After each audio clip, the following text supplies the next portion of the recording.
yung mga issues, yung mga bagay na maaaring mangyari in the light of 2028 elections and in the light of assigning these committees. Ngayong hapon din ito, mababasa na natin yung 11 more committees, makukumpleto na rin natin yung mga miyembro para makapag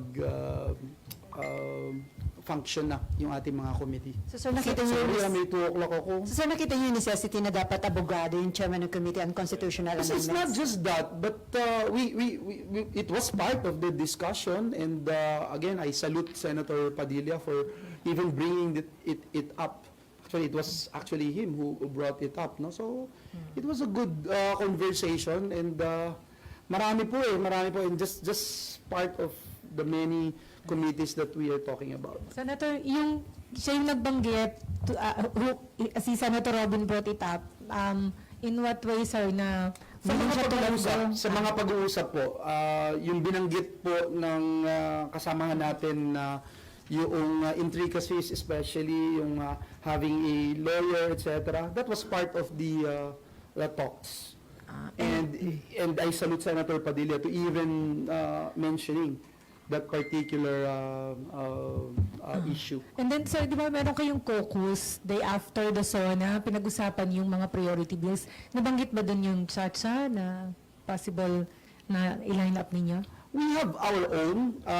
I asked for top 3 priority measures ng bawat senador.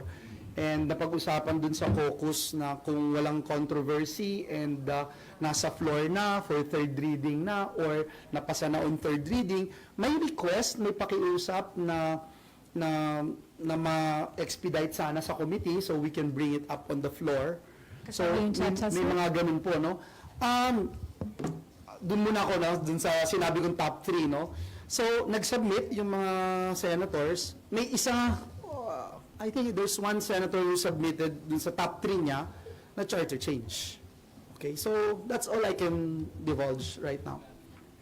And again, it doesn't necessarily mean na kung kasama dun sa top 3 mo, yung chairperson ng isang committee, siya may mape-pressure na ito ang unahin or hindi makakapag-report ng ibang panukalang batas na tinapos ng committee sa plenaryo dahil may so-called priority. Hindi po ganun, no? So it's still, we give the chairperson his or her priority measures na i-report out at i-deliberate sa kanyang committee.